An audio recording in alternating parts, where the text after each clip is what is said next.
Mesdames et messieurs, c'est mon plaisir infini aujourd'hui de vous parler de un film que j'adore depuis ma plus tendre enfance, un film qui est absolument brillant à tous les niveaux possibles et aussi un film qui va me permettre de remplir une promesse que j'ai faite il y a quelques temps dans ma vidéo sur Runaway.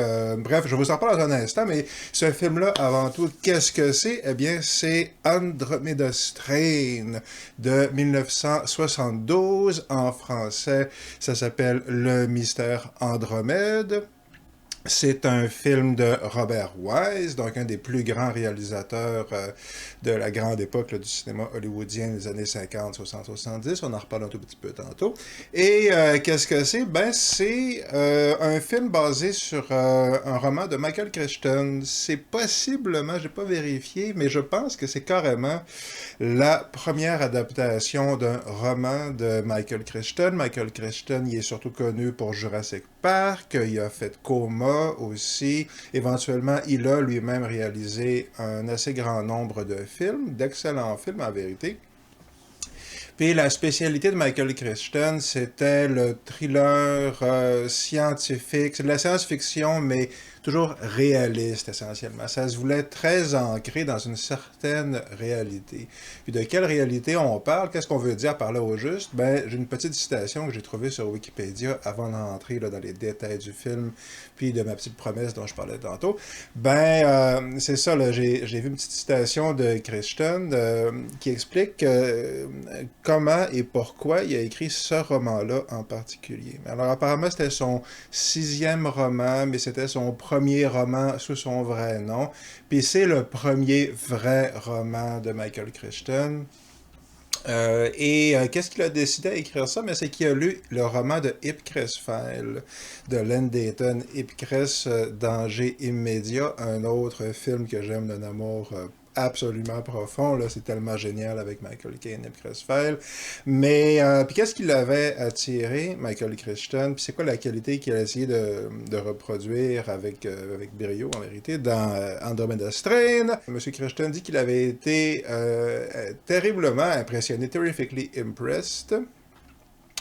Et en particulier par le côté, par le fait que Len Deighton, dans Chris File, avait créé un monde imaginaire mais en utilisant des techniques reconnaissables, des techniques scientifiques en particulier, et des vraies personnes. Donc la citation c'est A lot of Andromeda is traceable to Ipcress File, in terms of trying to create an imaginary world using recognizable techniques and real people. La citation complète, vous trouverez ça sur Wikipédia. Qu'est-ce qu'il veut dire par vraie personne? J'en parle tantôt quand je parle des qualités du film, mais il veut pas dire qu'il y a des noms connus, des noms propres, là, le président un tel ou le savant un tel.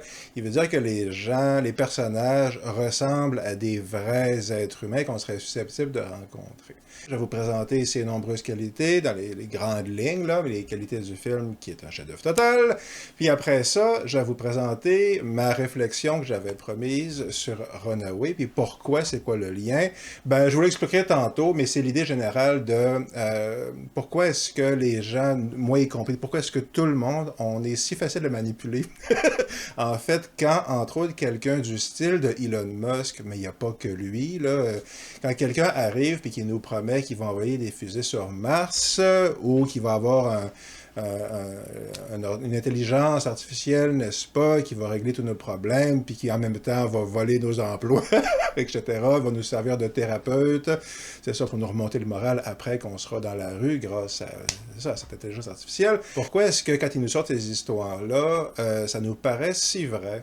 Pourquoi est-ce que ça nous apparaît avoir la même valeur en vérité que, par exemple, une étude scientifique? Fait que ça, c'est ça, ça va être ça la réflexion après qu'on va avoir par rapport au film. Mais là, Ça suffit le blabla, là. Parlons-en d'Andromeda Strain.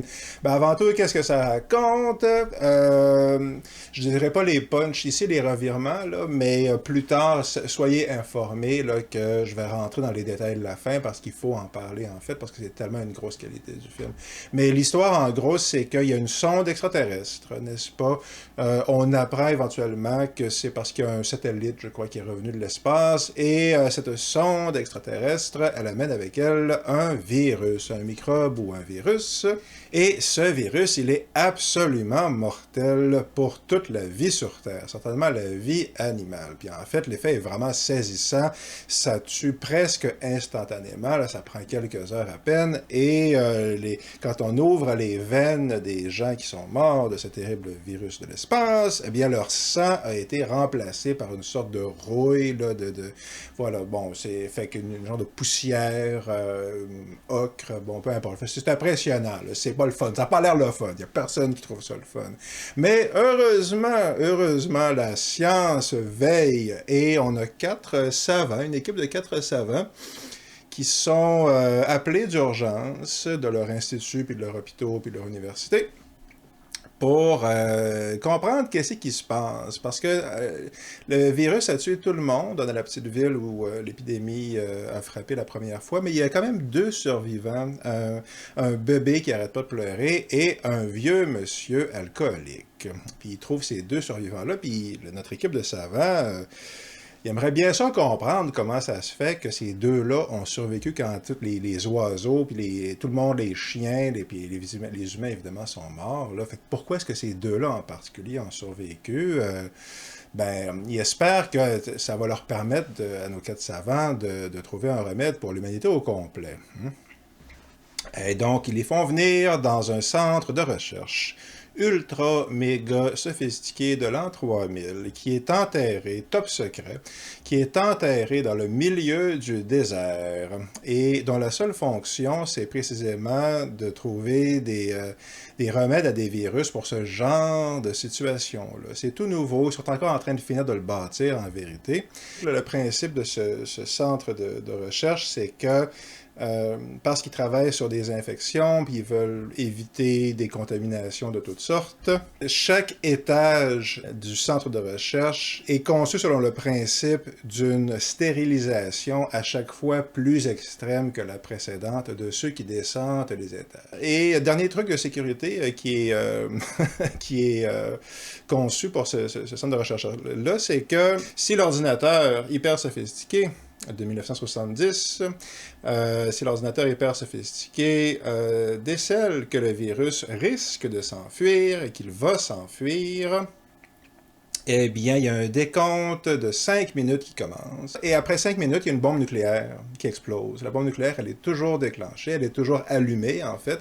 Et la seule manière de l'arrêter, la seule manière d'interrompre le compte à rebours et d'éviter que la bombe nucléaire ne tue tout le monde dans le centre de recherche, c'est d'utiliser la clé unique que le chef de l'équipe a toujours autour du cou, et il est le seul à pouvoir éviter la catastrophe, et si jamais il entend le décompte, ce qui évidemment a aucune chance d'arriver dans le film, c'est certain qu'on verra pas ça dans le film, mais si jamais il entendait ce décompte nucléaire, eh bien, il faudrait qu'il court vers un des terminaux qui ont été judicieusement placés un peu partout à travers la base, et dont, malheureusement, hélas, une couple n'ont pas, ont pas encore été branchés. Mais ça rentrera sûrement à aucun moment en jeu dans l'intrigue. Toujours est-il que, qu'est-ce qui va se passer? Est-ce que nos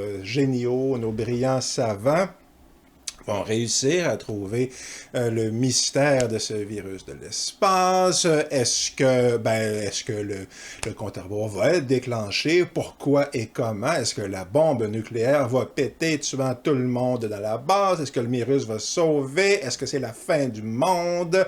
Eh bien, toutes ces questions et bien d'autres encore. Comme toujours, une seule manière, mesdames et messieurs, de le savoir, c'est d'écouter ou de réécouter Le Mystère Andromède, The Andromeda Strain. Faites-vous plaisir si vous ne l'avez jamais vu ou si vous l'aviez vu 35 fois, réécoutez-le pour une 36e. C'est génial, ça se dit pas, c'est malade mental ce film-là. Tout est bon du début à la fin. Bon, fait commençons par ça. En partant, il faut dire que le fait que le film est brillant, tu le vois tout de suite, tout de suite. Et dans les dialogues, dans les situations, la manière que les gens se promènent, la manière que, c'est ça, que les événements se succèdent l'un à l'autre, juste la manière que les gens parlent, tu le vois que c'est quelqu'un d'intelligent qui a écrit ça. Ça paraît, là, OK? Puis j'oserais même dire que, entre vous et moi, c'est assez rafraîchissant. Hein? Il y en a d'autres, des films qui ont été faits par des gens intelligents.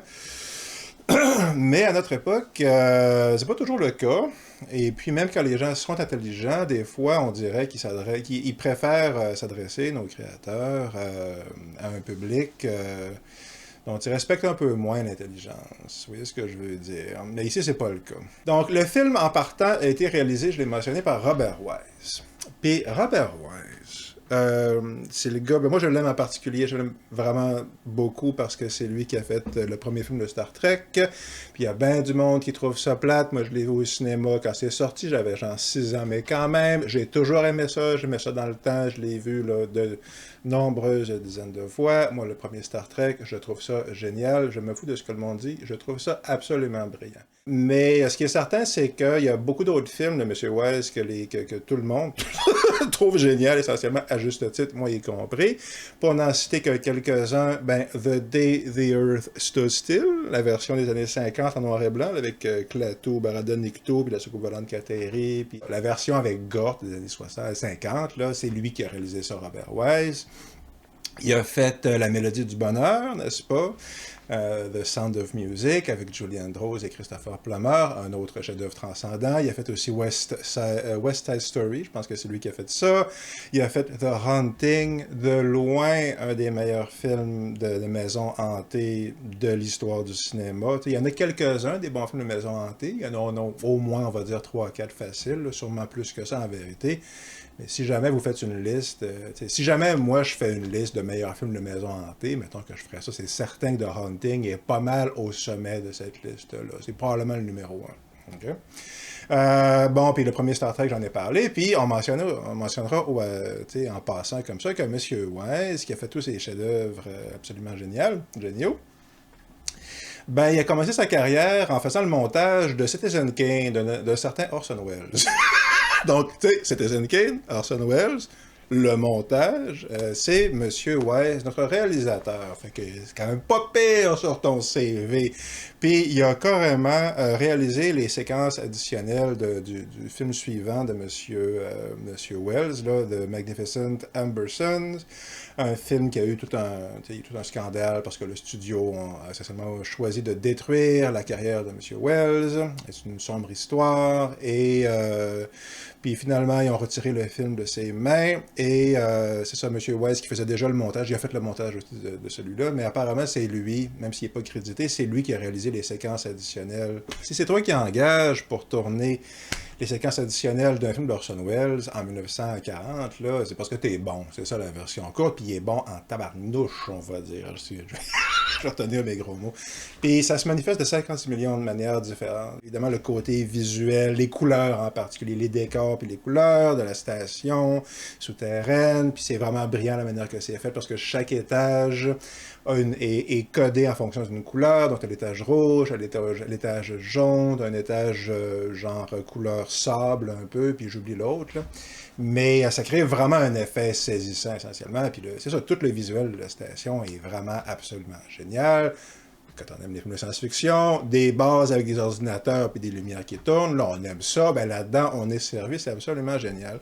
Mais ce qu'il faut rajouter, c'est que Monsieur Wise, si vous prêtez attention au film, vous allez voir, je ne fais pas une longue liste, là, mais il utilise, Monsieur Wise, vraiment beaucoup de techniques de toutes sortes, en vérité, pour rendre son film, pour changer le rythme de son film, puis mélanger les tons, grosso modo. Ça fait qu'il utilise, par exemple, la séparation en nombreuses images du cadre en cinémascope. Donc, l'image est super large. Là. Fait que, dans les films des années 70, une technique des années 70, 70 en particulier, dans Woodstock ou dans les films de Brian De Palma, c'est quelque chose qu'on voit assez souvent. Décrire verbalement comme ça, c'est un peu long, mais l'idée, c'est qu'il y a plusieurs images en même temps, puis c'est super cool, ça fait années 70, c'est hyper cool, puis là-dedans, c'est brillant. Il s'en sert à quelques reprises, juste assez pour que ça soit le fun, mais pour nous titiller en même temps, parce que ça revient pas très souvent. Il y a un tout petit peu de caméra épaule, mais vraiment pas beaucoup. Généralement, moi, la caméra épaule, j'aime pas tellement ça. Mais quand c'est utilisé parcimonieusement, ben, ça crée effectivement cet effet là, de réalité viscérale essentiellement. C'est ça, quand c'est pour quelques plans, ça fonctionne très très bien. On a ça là-dedans. Puis c'est justement, l'idée est que si vous êtes vous-même un aspirant réalisateur, hein, ça vous tente de réaliser un film à un moment donné, puis vous cherchez un film pour vous servir de classe de maître, okay? Ben, c'est un excellent choix, Mystère Andromède. Il y a tellement de trucs visuels jouissifs là-dedans, brillant, subtil, intelligent. C'est brillant, la réalisation. Le visuel est malade mental. Rajoutons que la musique est super cool, la musique électronique, c'est du genre concreto, science-fiction, essentiellement. C'est super bon, la musique de synthé. Puis, les effets spéciaux, en particulier là, ce qu'on voit sur les différents écrans d'ordinateur, sont dus à M. Douglas Trumbull, qui a travaillé sur 2001, il a travaillé sur Star Trek Motion Picture, il a travaillé, je pense, sur Silent Running, je pense que c'est carrément lui qui l'a réalisé d'ailleurs, etc. Il a fait un paquet de trucs, le Douglas Trumbull, c'est ça, c'est un grand génie des effets spéciaux, puis il a travaillé là-dessus, puis ça paraît. Je mentionne quand même, je vais en reparler tantôt dans ma petite réflexion parce qu'il y a un lien, que apparemment, d'après Wikipédia, c'est un des premiers films à nous montrer à l'écran des effets spéciaux faits par ordinateur, des images réalisées par ordinateur. Et je ne sais pas à quoi ils font référence. Je présume que c'est quand on voit là, le virus extraterrestre, une séquence qui est très cool là, sur leur moniteur, etc. Mais c'est certainement pas ce qu'on voit sur les écrans d'ordinateur, les interfaces, etc., puis le plan de la base qui a l'air d'être fait par ordinateur. Il n'y a rien de ça, parce que tout ça, ça a été réalisé avec de l'animation à la Walt Disney, en vérité. Ça a été fait à la mitaine et à l'ancienne. Il n'y a aucun ordinateur qui a été impliqué là-dedans dans la vraie vie. Ça a juste l'air d'avoir été fait comme ça. Un peu comme dans Escape from New York, en particulier la séquence au début, là, quand on voit New York avec des grilles vertes, là, soi-disant fait par ordinateur. Ça n'a pas été fait par ordinateur du tout. C'est un truc avec une maquette. Là. C'est une illusion d'optique pour donner l'impression que l'ordinateur est capable de tels prodiges technologiques à l'époque de 1972. Ce que je vous confirme qu'il n'était pas capable de faire. Bon. Les personnages, OK. Le principe, c'est ce que dans la citation de Michael Crichton au début, tantôt, j'en parlais, là, ben, ce que Crichton a essayé de faire dans ce film-là, c'est d'avoir des personnages qui ressemblent à des vrais êtres humains, essentiellement. Puis il y parvient avec plus ou moins de succès dans certains cas, comme le chef de l'équipe, c'est un homme célibataire.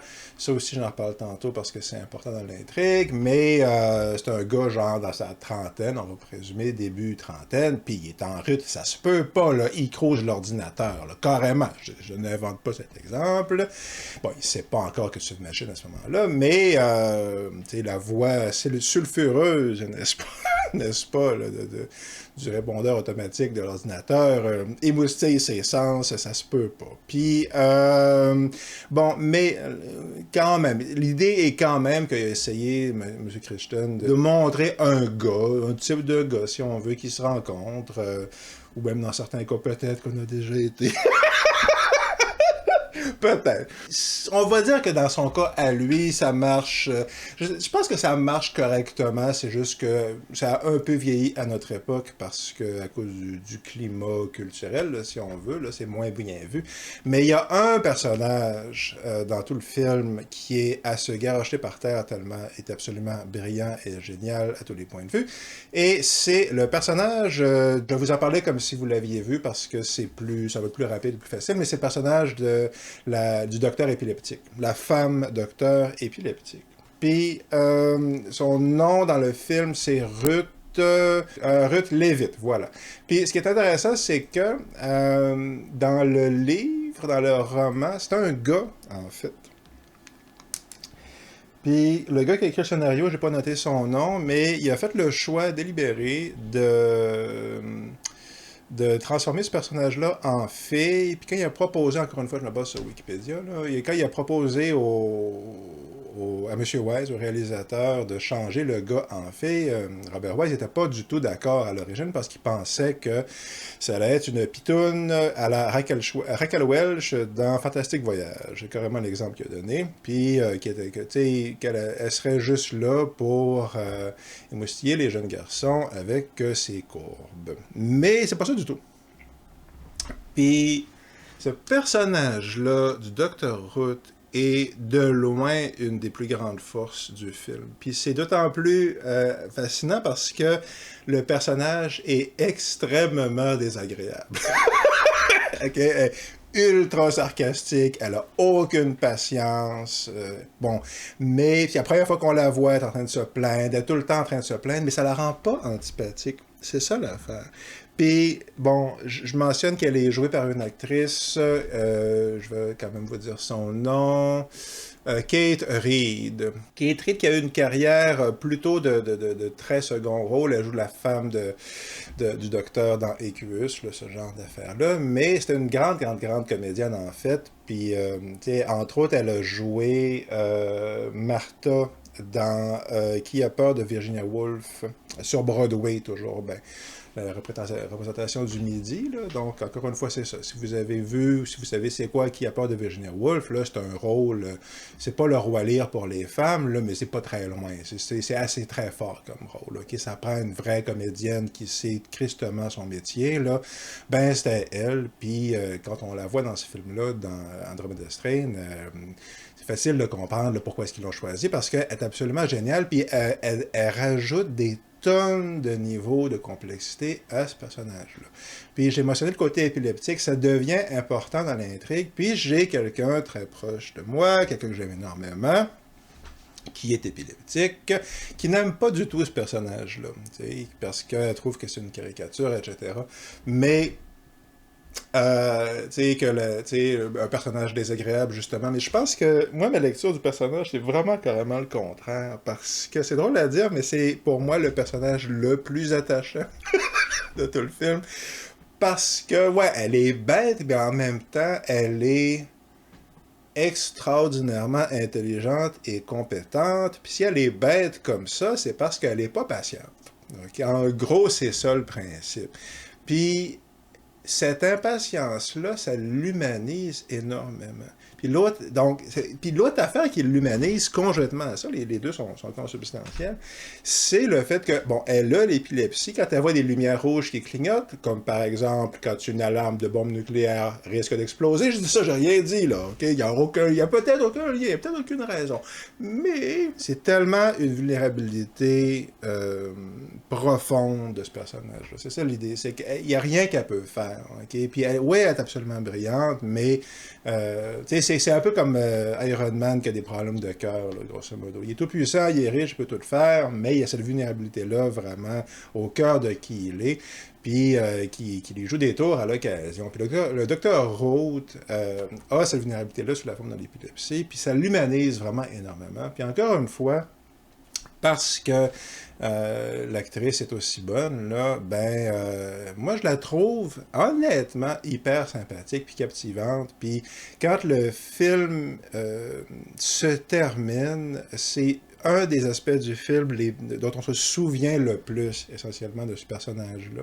Puis c'est vraiment une énorme force, une grande force d'Andromeda Strain d'avoir, d'une part, changé. Parce que je pense pas que ça aurait marché aussi bien si ça avait été un gars. C'est ça le truc aussi. Ça marche d'autant plus que c'est une femme, genre dans sa quarantaine, cinquantaine, quelque chose comme ça. Puis ça aussi, tu sais, il insiste pas là-dessus, c'est juste là, bon. Mais, tu sais, encore une fois, ça humanise le truc. Puis, dernier truc que je dis sur les personnages, c'est que, justement, l'idée, c'était de montrer que les savants qui travaillent en général, des scientifiques, sur des projets scientifiques, le savant moyen, il n'a pas l'air de Clark Gable ou de qui sais-je encore, ou de Brad Pitt ou de n'importe qui. Là. C'est du monde extrêmement ordinaire qui ont vraiment l'air de gars et de filles dans leur quarantaine, cinquantaine, soixantaine, puis ils sont pas toujours hyper sociables, puis ils sont pas toujours... Tu sais, c'est ça, ils ont des défauts puis des qualités, puis c'est vraiment du monde normaux et ordinaires, c'est juste qu'ils sont ultra compétents, puis c'est ça que M. Christian voulait reproduire, puis ça marche hyper fort dans le film, puis ça aussi c'est hyper rafraîchissant, parce que c'est ça, on nous attire avec des personnages normaux, mais hyper compétents, hyper intelligents, plutôt qu'avec des pitounes puis des pitons. OK? Puis ça aussi, c'est vraiment rafraîchissant, puis c'est le fun. OK? C'est vraiment le fun. Ben, le revirement, c'est quoi? Et là, dans 3, 2, 1, je rentre dans les punchs du film. Tiens, je vais prendre une gorgée d'eau en attendant. Et voilà, donc je vais laisser le temps d'aller écouter le film. Maintenant, on commence. Il y a un revirement à la fin, puis estifie que c'est génial. Depuis tout le long, on voit nos savants descendre dans le bunker, puis se faire brûler leur épiderme, puis pour éliminer telle couche de microbes, puis à chaque étage, des fois qu'ils brûlent leurs vêtements, puis etc., etc., etc. Ça prend quelque chose comme 1 heure, là, okay, avant qu'ils descendent tous les niveaux du centre de recherche, puis qui arrivent vraiment dans leur laboratoire, puis qui commencent à essayer de comprendre qu'est-ce qui se passe, puis c'est quoi le virus, puis pourquoi les deux autres ont survécu. Mais on doit quand même mentionner que c'est ça, le centre est presque fini, puis il y a les terminaux qui n'ont pas été terminés, parce que juste le projet n'était pas fini, puis bon. Fait que le revirement, c'est qu'ils ont mis tout en place, ils ont mis en place un système super élaboré, sophistiqué, pour être en sécurité, puis protéger l'humanité, puis se protéger eux-mêmes, puis etc., puis c'est vraiment intelligent. Puis c'est donc bien technologiquement avancé. Mais le problème, c'est que le virus, il y a une mutation. Mais c'est pas une mutation dangereuse. Bien au contraire, le virus devient bénin, grosso modo. Il cesse d'être dangereux pour l'humanité. Il commence à s'attaquer au caoutchouc à la place. L'ordinateur finit par détecter que le virus est sur le bord de se sauver. Puis il dit, ben écoutez, vous m'avez programmé pour faire sauter une bombe nucléaire d'ici 5 minutes, c'est ça que je vais faire. Ça fait qu'il lance le compte à rebours. Puis il y a un gars dans toute la base, c'est notre célibataire en route, qui a la clé pour fermer, pour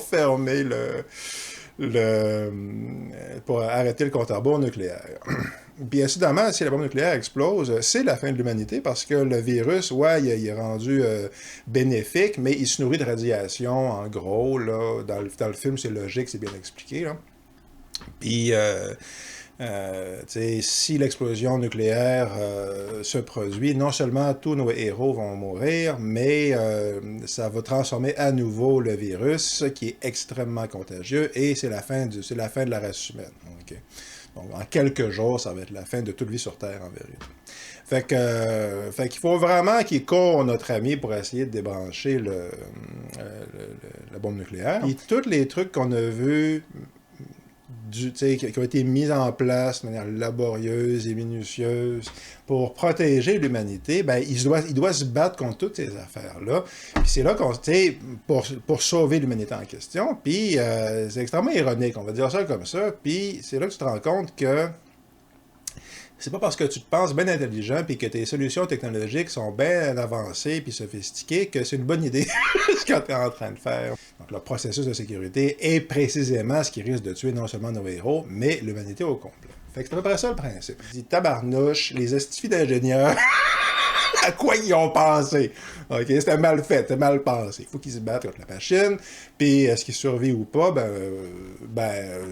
Vous l'écouterez, vous me le direz. Mais le film est raconté, entre autres, en flashback là, devant un comité gouvernemental, ce qu'on présume que l'humanité a survécu toujours bien assez longtemps pour qu'il y ait un comité gouvernemental qui enquête sur ce qui s'est passé. Fait que ça marche hyper bien quand tu regardes le film. Je vais parler de l'aspect scientifique maintenant, puis ça va m'amener à ma petite réflexion. L'aspect scientifique, c'est que, encore une fois dans la citation au début, M. Christian dit qu'il essaye de mettre en place, de créer un univers imaginaire, comme dans Ipcress File, mais basé sur des vraies techniques et des vraies technologies. Ma connaissance de l'épidémiologie se limite à peu près à jouer à la pandémie. Okay? Puis ce que j'ai vu dans les films de science-fiction. Gardez cette idée dans votre esprit parce qu'on va en reparler tantôt de ça.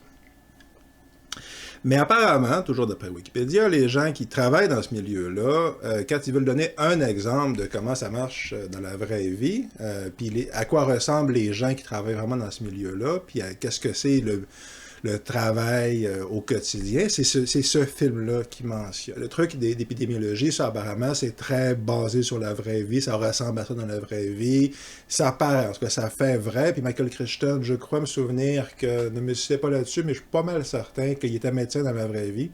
C'est pour ça qu'il y a autant de ces histoires, de ces romans qui ont trait de près ou de loin à la médecine, ou des trucs, le clonage, etc. Même Jurassic Park, c'est un peu ça quand même, là. Puis, parce qu'il connaissait ça fait qu'il parlait de ça. Puis, fait que ça paraît, ça, cette connaissance de comment un médecin réfléchit ou comment quelqu'un qui a une formation scientifique réfléchit, ça paraît qu'il est habitué à penser comme ça. Mais il y a quand même des aspects dans Andromeda Strain, par exemple, puis le genre de trucs qu'on retrouve dans d'autres de ses œuvres, là, qui est la théorie pseudo-scientifique. Qui est pas du tout c'est réaliste en vérité, mais qui a juste le parfum d'un ersatz de science. C'est ça, c'est la saveur d'orange C344B2 qu'on met dans la boisson gazeuse pour nous donner l'illusion que c'est une saveur d'orange de la science, n'est-ce pas? Puis là-dedans, par exemple, c'est le fameux principe du chef à qui on remet la clé. On la donne à une seule personne, puis à lui en particulier, précisément parce qu'il est célibataire. Si vous avez vu le film, vous vous souviendrez presque certainement de ce détail-là, certainement si vous l'avez vu il n'y a pas longtemps. Il donne la clé à ce gars-là parce que il cite une étude scientifique qu'on nous montre dans le film, qui démontre que dans des circonstances, dans des situations de crise extrême, du style bombe nucléaire explose dans 5 minutes, la personne la plus objective pour prendre une décision, c'est le mâle célibataire. Ne crions pas au patriarcat, le moins objectif de tous, c'est l'homme marié, puis après ça, la femme mariée avec des enfants, puis après ça continue comme ça. Présumément, l'idée est que il n'y a pas d'attache, il n'y a pas de femme, il n'y a pas d'enfant, ça fait qu'il ne va pas laisser son attachement à sa femme et ses enfants teinter sa décision de mourir dans une déflagration nucléaire, n'est-ce pas? Tout ça, c'est bien beau, puis je suis pas mal certain qu'au courant de ma vie, j'ai entendu à l'occasion des gens mentionner ça. C'est de même, parce que ça flotte dans la culture, puis ça flotte dans la culture parce que c'est dans le film. Mais c'est pas vrai, c'est un pur fantasme, là. Ici, ce qu'il faut retenir, c'est que ça demeure un monde imaginaire. Ça fait qu'il se base sur quelque chose qui fait vraie technique, c'est la partie scientifique, c'est la partie médicale. La partie épidémie. Mais pour le reste, il sort ça de son chapeau. Il s'est dit, OK, je vais faire une histoire de style James Bond, mais à place de des espions, ça va être des épidémiologues. Puis c'est ça qu'il a fait.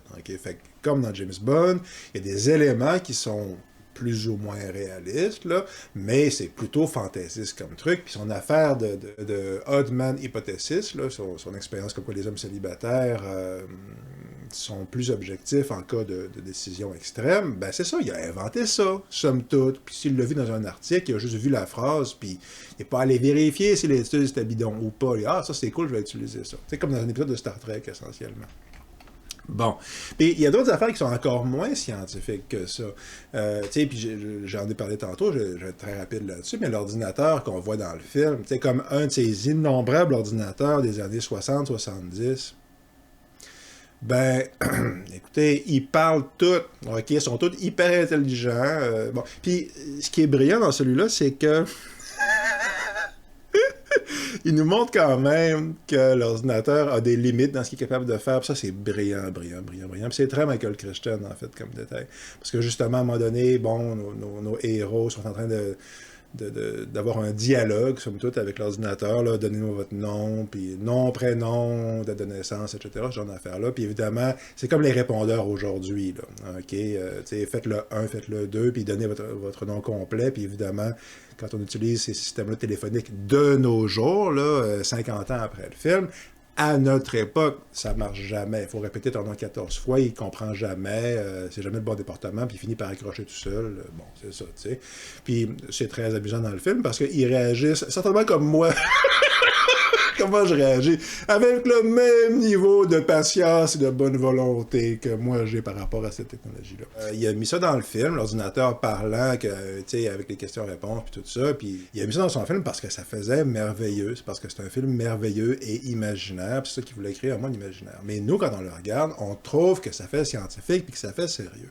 Puis l'affaire, c'est que, c'est ça, ils ont mis des dessins animés à la Walt Disney, mais qui reproduisent ce qu'on imagine que ce à quoi ressemblerait une animation par ordinateur, ok? Ils ont mis ça dans le film pour nous faire croire que c'était des animations par ordinateur. Ben ça marche, là. Même aujourd'hui, ça marche. Même aujourd'hui, ça a l'air d'animation par ordinateur.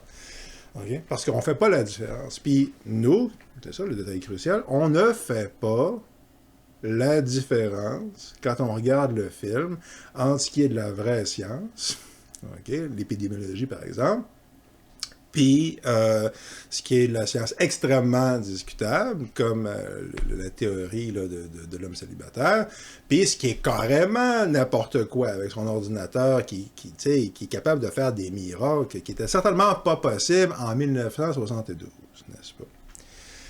Bon, fait que ça m'amène à ma réflexion. Ce que j'avais voulu exprimer à l'époque, quand j'avais parlé de Runaway, okay, qui est le film de 1984 à peu près, avec Tom Selleck, puis Gene Simmons qui fait le méchant, puis Tom Selleck joue un flic, c'est super bon Runaway, moi j'adorais ça. Je pense que c'est carrément Michael Crichton qui l'a réalisé, là, c'est super bon, moi j'adore ça. Puis le principe, c'est qu'on est à peine quelques années dans le futur et il y a des robots partout dans Runaway. Okay? Il y a des robots partout qui travaillent dans les champs, etc., même dans les garderies. Bon, et la robotique s'est vraiment immiscée dans notre vie de tous les jours.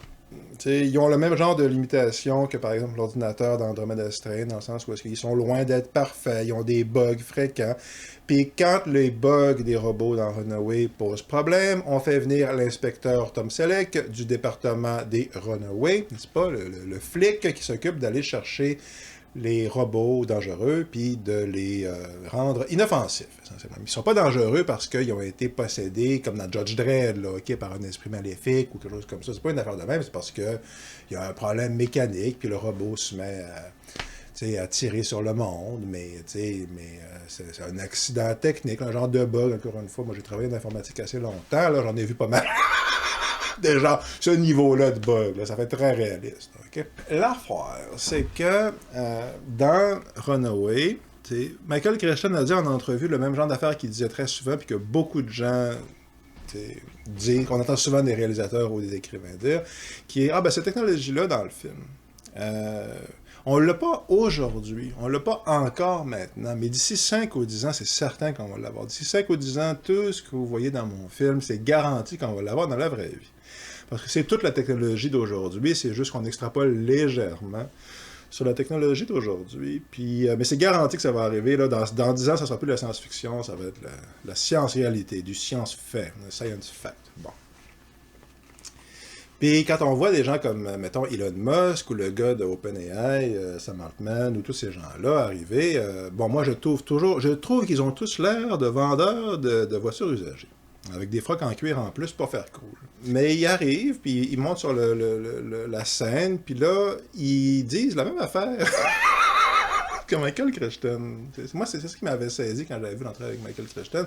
C'est ça, oh non, mais avec la technologie qu'on a maintenant, il est complètement certain et garanti, c'est une certitude scientifique, mathématique, de 100%, que d'ici 5 ou 10 ans, par exemple, on va réussir à avoir j'oublie comment ils appellent ça, là, mais les ordinateurs conscients. L'intelligence artificielle qui a conscience elle-même. En fait, peut-être qu'ils l'ont déjà trouvé. Peut-être qu'il y a un laboratoire de la CIA secret où il y a un ordinateur hyper puissant qui risque de mettre nos vies en danger parce qu'il est déjà conscient. Puis il y a des gens qui disent qu'ils peuvent lui parler. Puis on voit vraiment des gens de propos comme ça. Ils nous disent, c'est ça, écoutez, dans 5 ans, tout votre job. J'ai lu encore un commentaire là-dessus aujourd'hui. Dans 5 ans, tout vos jobs, c'est fini. L'intelligence artificielle va être comptable à votre place, puis c'est ça, ils vont enseigner à vos enfants à votre place, puis il va tout faire à votre place, il va faire la vidéo que je fais là à ma place, il va faire le montage à ma place. Puis bon, tout ça c'est bien beau, mais je ferai remarquer deux choses, puis après ça je vais faire ma petite démonstration, puis après ça va être la fin de la vidéo d'aujourd'hui. Ben tout ça c'est bien beau, ça apparaît bien convaincant. OK? Puis la question de la réflexion d'aujourd'hui, c'est pourquoi est-ce qu'on trouve ça aussi convaincant? Et notre fusée va aller sur Mars. Dans 5 ans, c'est certain que notre fusée est déjà rendue sur Mars. C'est une certitude totale. On a déjà la technologie, les tests sont très prometteurs, etc. Bon. Ben, quand il dit ça, c'est parce qu'il est en train de ramasser des milliards de dollars. C'est dans le cadre essentiellement de campagnes de marketing pour les investisseurs. Puis des fois, les investisseurs, c'est les gouvernements, c'est-à-dire vous et moi, qui payons ça avec nos impôts. Okay? Nos impôts qui, si on en croit les politiciens, puis qui pourraient jamais remettre en question la parole des politiciens, certainement pas moi, ça serait mal. Ben, si on les croit, on n'a pas les moyens de payer les écoles, puis les routes, puis on n'a certainement pas les moyens de mettre fin à la faim dans le monde, ou de guérir les maladies infectieuses dans les pays pauvres. Ça, non, c'est de la folie furieuse. Mais on a les moyens de donner 100 milliards à Sam Altman pour son ordinateur qui va peut-être tous nous tuer, basé sur une technologie qui porte le nom d'un film de 1970. En l'occurrence, c'est Colossus de Forbidden Project, pour pas le nommer. T'sais, quand vient le 5 ans, mettons Elon Musk passe à la télé, puis là, il nous dit oui, d'ici 5 ans, comme Michael Crichton, d'ici 5 ou 10 ans, c'est 100% certain que ça va arriver. Ben, quand le 5 ou 10 ans s'est écoulé, ça arrive jamais, c'est jamais arrivé que ça fasse comme la certitude, la promesse qu'on nous avait dit qui était certaine, elle ne s'avère jamais. T'sais, les fils, les robots, comme dans le film de Michael Crichton, on n'a toujours pas dans nos écoles puis dans nos champs de coton, n'est-ce pas? Ça arrive jamais, okay? Parce que c'est de la pure fantaisie, en fait. C'est de la fantaisie qui a la saveur de la réalité. C'est la saveur de la réalité parce que ça nous est présenté dans un film de science-fiction avec un mélange de trucs hyper scientifiques, parfois, qui ont l'air scientifiques, comme le truc d'épidémiologie dans Darwin's Strain, puis de trucs qui sont complètement fantaisistes, qui mélangent les deux. Bon. Mais tout ça ne nous explique pas pourquoi est-ce qu'on y croit. Puis c'est ce que je vous avais dit que j'allais démontrer. Fait que là, OK. Là, attachez-vous, là, je vais essayer de garder ça rapide, là, mais je vais vous présenter maintenant un plan sur lequel je travaille ici. Je vais essayer juste vous dire ça de manière assez télégraphique, là, parce que j'en reparlerai dans d'autres vidéos. Puis je parle d'écrire un bouquin depuis assez longtemps. Là. Je suis pas mal certain que ça va être la base enfin du fameux bouquin qui va finir par voir le jour. Et qu'est-ce que c'est ça? Encore une fois, comme je vous dis, ça fait à peu près 2 ans que j'essaie de synthétiser ça ici. C'est un modèle simplifié de comment est-ce que l'être humain interprète la réalité. Dans le sens, l'appareil d'interprétation. Un des problèmes dans la vie en général, c'est qu'on prend des choses pour acquis. Okay? Puis on comprend le monde à partir d'histoires, de récits, okay, qui nous sont répétés. Puis la plupart de ces récits-là, ils sont inconscients. Puis ce que je vais vous démontrer ici, c'est en gros le mécanisme de comment ça se met en place. Okay? Donc, le mécanisme de pourquoi est-ce que les récits sont aussi importants dans notre vie et à quel besoin ça répond, et etc., etc. Donc, c'est la mécanique de tout ça, mais encore une fois, une mécanique simplifiée, il y a plein de détails que je saute, etc., etc., mais c'est les grandes lignes pour aujourd'hui. Donc, pourquoi l'être humain est-il aussi facile à manipuler? Et parce que notre compréhension du monde est déterminée en énorme partie par les récits implicites que l'on croit et que l'on prend pour acquis sans s'en rendre compte. Je vais partir du très très très large. Je vais dire des choses que vous savez déjà, mais je vais passer très rapidement sur ces choses-là. Puis c'est pour ça que je commence où ce que je commence, c'est-à-dire l'univers. Okay? Il y a quelque chose qu'on appelle l'univers. Okay? Et dans cet univers-là, il y a, par exemple, des planètes, et sur au moins une de ces planètes-là, en l'occurrence la Terre, il y a de la vie. Okay? Et la vie fait partie de l'univers. Okay? La vie n'est pas séparée de l'univers. La vie est faite avec la même, les mêmes atomes, puis les mêmes quantas d'énergie, appelez ça comme vous voulez. Okay? Les mêmes, c'est ça, c'est la fameuse phrase là, de Hubert Reeves, l'être humain est de la poussière d'étoiles, parce que tous les atomes qui composent nos corps viennent de corps célestes, du Big Bang en vérité. Ben, c'est ça, elle ne peut pas venir d'ailleurs. Okay? La matière qui constitue notre corps, qui constitue notre cerveau, notre système nerveux, etc., ben, cette matière-là qui rend cette vie-là possible, elle vient de la même matière que tout le reste dans l'univers, puis nous, on perçoit des distinctions en tout ça. Mais fondamentalement, à la base, il n'y en a pas. Okay? Fondamentalement, il y a une affaire dans l'univers, d'où son nom, l'univers, n'est-ce pas? Puis, dans cet univers-là, il y a des choses... il y a des trucs en vie, donc par exemple, nous autres, mais aussi des virus comme celui qu'on voit dans le film, par exemple, okay, qui sont une forme de vie extrêmement simple. Il y a des plantes, etc. Bon, OK. Puis toutes ces entités-là, ces formes de vie-là, donc de l'unicellulaire le plus simple à l'Homo sapiens, qu'on considère généralement comme étant relativement complexe, ben, ils ont une forme de conscience. Okay? Et cette conscience-là a, entre autres, comme... est-ce que c'est son objectif, ou est-ce que c'est un effet secondaire, ou est-ce que c'est sa fonction?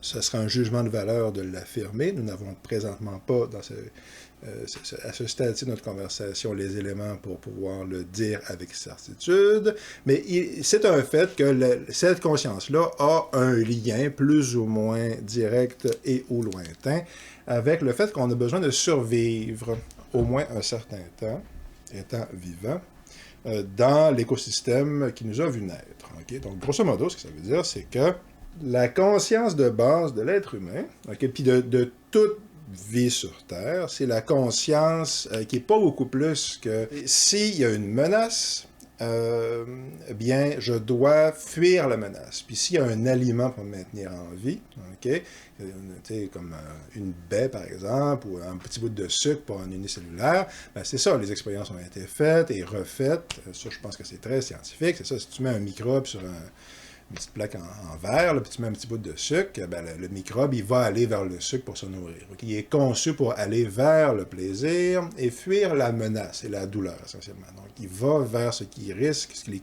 programmé, essentiellement, pour considérer qu'il risque d'améliorer ses chances de survie immédiate, et il fuit ce qui met en danger, donc, sa survie immédiate. Dernier truc avant dernier truc là, avant d'expliquer le vif du truc, là, de ce qui se passe avec l'idéologie. Ben, vous avez peut-être déjà entendu parler du fameux Dasein, n'est-ce pas, de Heidegger. Puis, le principe du Dasein de Heidegger, c'est que Dasein, ça veut dire Sein, c'est être, en gros, puis Das, c'est là, comme dans ici et là, donc c'est là. Généralement, dans les textes de Heidegger, le Dasein est plus ou moins utilisé, de ce que j'en comprends, de ce que j'ai lu à date, ok, le principe général. Dasein est plus ou moins utilisé comme synonyme d'être humain, ok, mais c'est pas exactement ça. Okay. C'est un peu un accident, dans le sens aristotélicien, dans le sens que c'est pas la particularité du Dasein, c'est pas qu'il est être humain. Okay. Le Dasein, c'est un être conscient qui est capable de se rendre compte qu'il est conscient. Grosso modo, c'est ça. Qui est capable de se poser la question de « attends un peu, là, ok? Non seulement j'ai des mécanismes de survie, puis j'ai peur de tel truc, puis etc. Bon, mais, je réalise que que j'ai une sorte de moi, une forme de je, que j'ai... Bon, c'est ça. Je réalise que je suis une sorte d'entité avec une vie intérieure, puis que je suis en relation avec le monde. L'être humain est, à notre connaissance, la seule entité qui est capable de se poser la question de pourquoi, qu'est-ce qu'on fait ici? Quel est le sens de la vie? Y en a-t-il un, etc. Il n'y a pas mal rien que l'être humain, à notre connaissance, qui se pose ces questions-là. Okay. Puis c'est parce qu'il a la capacité de diriger le faisceau de sa conscience vers la conscience elle-même. Okay? Puis, quand on a une entité comme ça, à date, le seul exemple dont on est certain qu'il le fait, c'est l'être humain, ben, quand on a une entité comme ça, Heidegger appelle ça le Dasein. D'après ce que j'en comprends, c'est ça que ça veut dire. Bon. Si jamais on trouve que les dauphins font la même affaire, ben, on dira que les dauphins aussi, grosso modo, tombent dans la catégorie de Dasein, là, grosso modo. Okay? Ouais, ça. Mais je mentionne tout ça parce que notre question pour aujourd'hui, c'est qu'est-ce qui fait que l'être humain est susceptible à l'idéologie? Okay? Pourquoi est-ce qu'on est aussi facile à manipuler? Puis déjà, c'est pas encore la réponse à ce qu'on a, mais c'est un élément de la réponse. Les chatons ou les animaux ou mon aloès sur mon bureau ici, l'idéologie n'a aucun effet sur eux. Okay? Et pourquoi? Parce qu'ils n'ont pas la capacité de réflexion sur leurs propres conditions d'existant, essentiellement, d'entité qui existe, grosso modo. Voyez-vous, ça prend cette capacité-là. Ça, c'est la première affaire. Okay? Bon. Fait qu'on est dans un corps. On est une partie de l'univers. Okay? Puis, comme on est une partie vivante de l'univers. Okay? Puis, on est vivant parce que on absorbe de l'énergie, puis on est capable de se déplacer, puis on grandit, puis éventuellement, on meurt, n'est-ce pas, vendre un punch. Pour nous maintenir en vie, on a une conscience, puis l'être humain, donc le Dasein, okay, l'être humain a cette capacité, par ailleurs, par surcroît, d'utiliser sa conscience pour s'interroger sur la conscience elle-même. Bon. L'appareil qui rend tout cela possible, okay, a un effet secondaire. Okay. Cet appareil-là, c'est ce dont on va parler, c'est le cœur de notre sujet aujourd'hui. Okay. Bon. Puis l'effet secondaire de notre appareil de perception, c'est qu'il nous convainc, par une forme d'illusion d'optique essentiellement, qu'il existe quelque chose comme l'extérieur et l'intérieur, grosso modo. Comme l'univers à l'extérieur de moi et moi qui est séparé de l'univers. Puis ça, c'est utile entre autres parce que pour survivre, si on y pense 30 secondes, c'est important, quoi. Okay? Parce que c'est ça, si le requin va me manger, puis que je me dis, je suis dans la totalité du Tao cosmique, et le requin, c'est moi, ce qui, incidemment, est vrai. Au niveau du Tao cosmique, c'est vrai, quoi. Mais il va te manger. Requin, si tu fais juste te dire ça, t'es mieux de te sauver. OK. Fait que c'est ça, on est conçu pour survivre, puis se poser les questions après. Et fait que c'est ça, notre appareil de perception, il sépare l'univers en deux. Okay, puis il nous dit, il y a le monde extérieur, puis un monde intérieur, et il nous donne toute une série d'outils, mais pas tant que ça, comme on va le voir en vérité. Il nous donne une série d'outils qui vont nous permettre de recevoir des signaux, okay, de l'extérieur et de l'intérieur, et de les interpréter pour déterminer s'ils sont une menace, n'est-ce pas, ou un délicieux bout de sucre. Quelque chose qui va nous aider, qui va aider notre survie ou nuire à notre survie, n'est-ce pas? Puis ici, il y aurait sûrement un rapprochement à faire avec la fameuse critique de la raison pure de Kant, puis je ne l'ai pas encore lu au complet, on s'en parlera probablement à la fin de l'année, parce que je prévois l'avoir lu à la fin de l'année, ça devrait être très cool, mais le principe, c'est il mentionne quelque chose qui est assez proche de ça, notre ami Kant, l'idée étant que dans la raison elle-même, il y a deux catégories a priori, il y a deux la raison, quand tu viens dans la boîte, là, quand tu reçois la raison du magasin, okay, quand tu ouvres la boîte, okay, il y a deux bebelles dedans, dans le modèle que tout le monde a, ça vient avec tout, la raison vient avec, c'est le concept du temps et le concept de l'espace. C'est ça, les deux catégories, j'oublie le terme qu'il emploie, là, a priori, esthétique, peu importe, j'oublie le nom, là. Puis, quand on y pense, c'est ça, le temps et l'espace, si on y pensait un instant puis qu'on se mettait à y réfléchir, on verrait que c'est très très proche en vérité, que c'est directement lié ultimement à cette question d'intérieur et d'extérieur, grosso modo, à l'idée de cette distinction entre moi et l'univers. Donc l'espace et l'idée qu'il y a une séparation physique, puis le temps, entre autres, ben, c'est l'idée justement qu'on va mourir à un moment donné, puis encore une fois, ici aussi, rapprochement et de guerre de zen, blablabla. Encore une fois, on en reparlera d'autres tantôt. Mais, bon, gardons en tête que, fondamentalement, parce que vous êtes un être humain, vous avez un appareil de perception dans votre corps qui vous permet, de vous poser une série de questions parce que vous êtes le fameux zen de Heidegger, donc vous êtes capable de vous poser ces questions-là, ce qu'un chat ne fait pas. Okay? Puis votre appareil de perception a pour effet de diviser le monde en deux catégories, c'est-à-dire le monde extérieur puis le monde intérieur. Bon.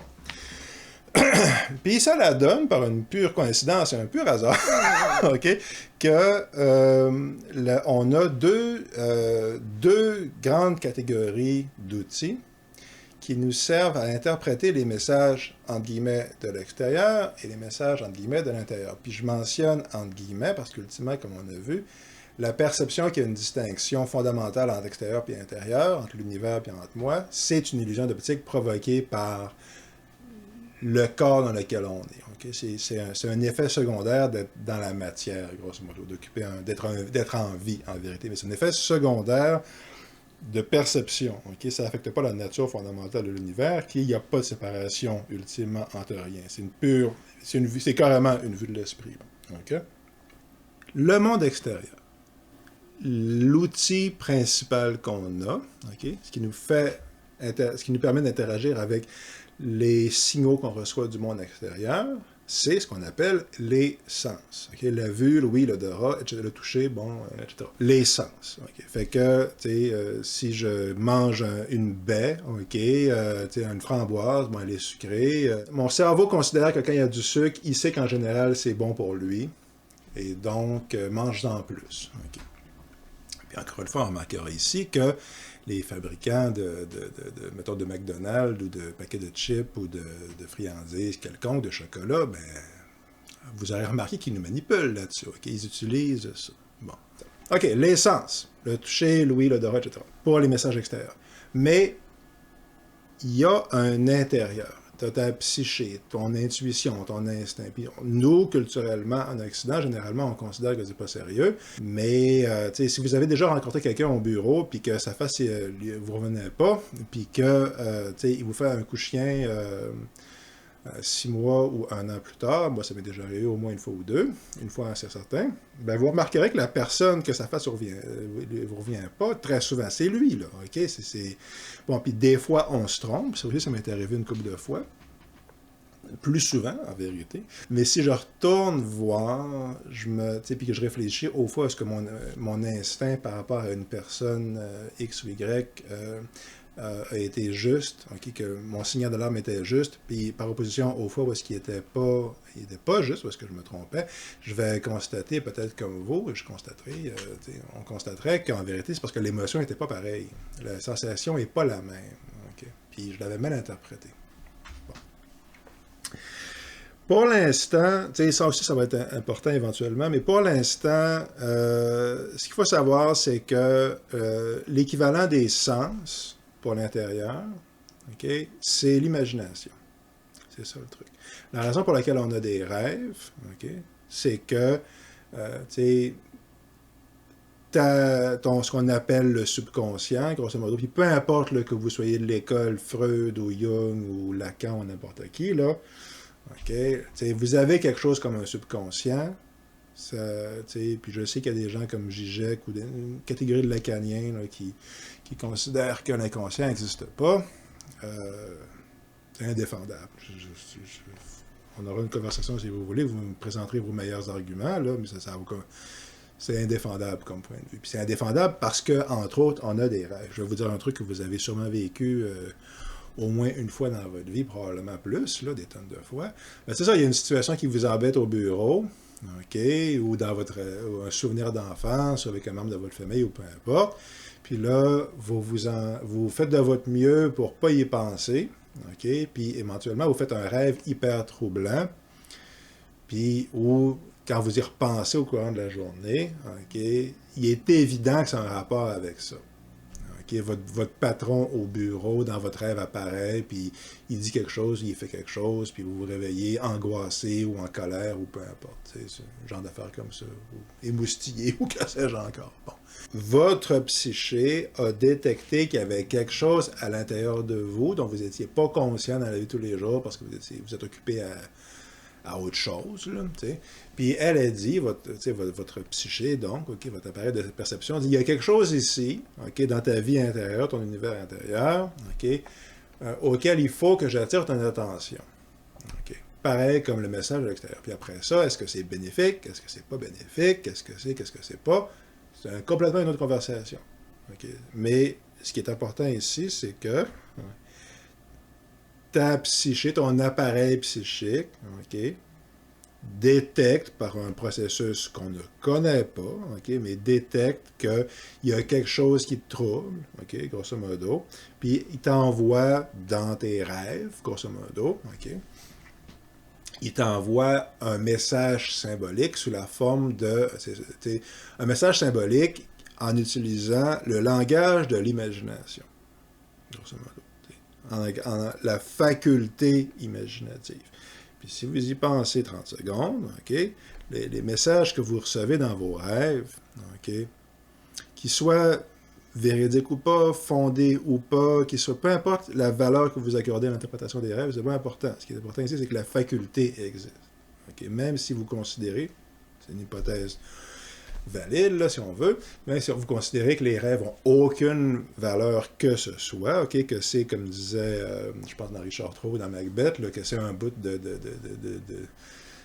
ragoût mal digéré qui envoie le cauchemar, ok. Ben, le fait est qu'il y a quand même un cauchemar. Okay? Votre corps a quand même interprété qu'il y avait un bout de ragoût mal digéré, puis vous a envoyé une image. Okay? Bon, image, imagination, c'est là que ça vient. Okay? La faculté qui crée des images dans votre mental. Donc ça, c'est l'équivalent des sens pour ce qui se passe à l'intérieur. Puis le détail du ragoût là, de Shakespeare, de Richard Rohr, de Macbeth, encore une fois, j'oublie c'est lequel, c'est l'histoire d'un roi qui a la conscience pas tranquille du tout parce qu'il a commis 50 millions de crimes pour se rendre sur le trône. Puis il y a une vision, puis il voit, là, c'est ça, ses nombreuses victimes. Ça, c'est Richard Rohr. Ses nombreuses victimes apparaissent, puis lui dire qu'il va mourir le lendemain sur le champ de bataille, etc. Bon. Puis là, il dit, ah, c'est un bout de ragoût, c'est une vision. Bon. Ben, c'est justement, les visions qu'on peut recevoir à l'occasion, puis que les gens qui ont des problèmes, on va dire psychiatriques, là, okay, bon, ben, qui marchent dans la rue et qui vont voir, et qui vont avoir ce qu'on appelle des hallucinations, ben, c'est la même faculté que le rêve, okay? D'où vient le fait de voir quelque chose projeté? Okay? Ben, c'est de la faculté imaginative, en quelque part. Si vous êtes dans l'autobus, okay, ou à la un feu rouge dans votre bagnole, okay, que là, vous vous mettez à rêver, est-ce que vous diriez à votre patron, si vous disiez qu'est-ce que vous pensiez vraiment? Vous êtes en train d'utiliser votre imagination. Bon, cette faculté-là, okay, ben, cette faculté-là interne de créer des images, ok, c'est l'équivalent intérieur, pour le monde intérieur, de ce que sont les sens pour le monde extérieur. Bon, OK. Fait que là, ceci étant établi, j'ai reçu mon message par mes sens ou j'ai reçu mon message par mon imagination. Puis là, il faut que je l'interprète. Ben, encore une fois, il y a deux manières possibles pour moi de l'interpréter. Puis, encore une fois, ça correspond aux facultés que l'Homo sapiens, comme entité biologique, possède sur cette planète-ci, dans cet écosystème-ci, bon, etc. Puis les deux facultés, grosso modo, ce sont la raison, donc l'activité mentale, ok, d'une part, et d'autre part, les émotions et les sensations. La raison correspond à ce qu'on appelle la logique. Okay. Le mental, la raison, la logique. Puis, les sensations, les émotions, okay, correspond à la poétique. Un exemple. Il vous est arrivé quelque chose dans votre vie, par exemple. Il vous est arrivé un truc heureux ou malheureux, puis vous voulez expliquer aux gens qu'est-ce qui vous est arrivé. Puis vous pouvez dire, par exemple, juste dire des trucs, OK? Alors, le patron me fait travailler 72 heures par semaine, il me laisse très peu de temps pour manger, mon corps est tout le temps stressé, il y a la pression, etc., etc. Puis, essentiellement, l'idée ici, c'est que je vais lister une série de faits, puis je vais dire, oui, puis mon taux de cortisol est très élevé, puis l'adrénaline, puis etc. Puis là, ça va expliquer que mon corps m'envoie des signaux de stress. Mon rythme cardiaque a augmenté, ma respiration a augmenté, mon taux d'anxiété, les taux de stress sur telle hormone, telle affaire, telle affaire. Bon. Quand je vous ai dit ça, je vous ai donné une information, mais je peux aussi vous l'exprimer d'une autre manière, qui est de vous raconter une histoire, pour vous la faire ressentir. Okay. Dans le premier, vous allez le comprendre mentalement. Mais si je vais juste vous dire, ouais, le patron, il me fait rentrer, puis telle affaire, je vais vous dire les faits. Je vous ai présenté des données, puis mentalement, vous pouvez le comprendre. Mais si je vous dis, ouais, je me sens comme un chien qui se fait courir après par un gars à la fourrière, puis il se fait taper dessus, puis, mettons, OK? Ben là, probablement que j'irais plus vous chercher par les émotions. Parce que je vous ai raconté une histoire pour vous faire comprendre, émotivement. On a grosso modo, dans les grandes lignes, la distinction entre le mental et l'émotif, puis entre le rationnel, donc le mental, la logique, et le poétique, le narratif. Bon. Dans le poétique, il y a deux grandes catégories, encore une fois. Puis, encore une fois, on met des catégories comme ça parce que je vous fais un discours à peu près mental, à peu près rationnel. Puis le rationnel, c'est ça qu'il fait, il crée des catégories, puis il met en 2 boîtes, 3 boîtes, il crée des embranchements. C'est ça que le mental fait. Et qu'on reconnaît ici que je suis en train d'utiliser un processus mental parce que je suis en train de créer des sous-catégories. Puis du point de vue de la psyché puis de la conscience qui reçoit les sensations extérieures, intérieures, etc., il n'y en a pas, là, cette distinction-là. Elle est complètement arbitraire. C'est un effet secondaire de nos outils de perception. Bon. Okay. Mais, parce qu'on essaie de comprendre intellectuellement, parce que ça permet d'illustrer d'un certain point de vue une partie du problème qu'on ne peut comprendre que de cette manière-là, je crée des catégories, puis là, ici, je crée la catégorie. Bon, il y a le mode d'interprétation poétique qui correspond aux sensations physiques et émotives, qui sont la même chose. Les sensations, la douleur physique et la douleur émotive sont deux expressions du même outil d'interaction avec le monde, du même appareil de perception. Okay? Les deux sont des sensations ultimement physiques. Okay? L'émotion est une sensation physique. Dans mon mode d'interaction avec le monde et d'interprétation avec le monde, si je veux faire comprendre soit à moi, soit à quelqu'un d'autre, donc exprimer cette sensation physique-là, j'ai deux moyens que je peux employer. Puis, grosso modo, les deux moyens, c'est le narratif et le non-narratif. Puis là, on arrive vraiment à pourquoi Elon Musk arrive à vous manipuler. Le non-narratif, c'est la musique, par exemple. Moi, je fais de la musique, fait que si j'écris juste une chanson instrumentale, la communication se fait au niveau des émotions, puis il n'y a pas vraiment de récit d'impliqué. Tandis que si j'écris un poème, ou un roman, ou je fais un film, il y a une histoire. Okay? Puis dans mon histoire, même si je mets des robots ou des trucs scientifiques, fondamentalement, je suis en train de vous raconter un récit. Un récit imaginaire. Puis c'est imaginaire parce que ça vient de ma vie intérieure. Bon, je raconte un récit. Puis j'utilise ce récit-là pour vous faire comprendre ce que je ressens ou ce que j'essaie d'exprimer.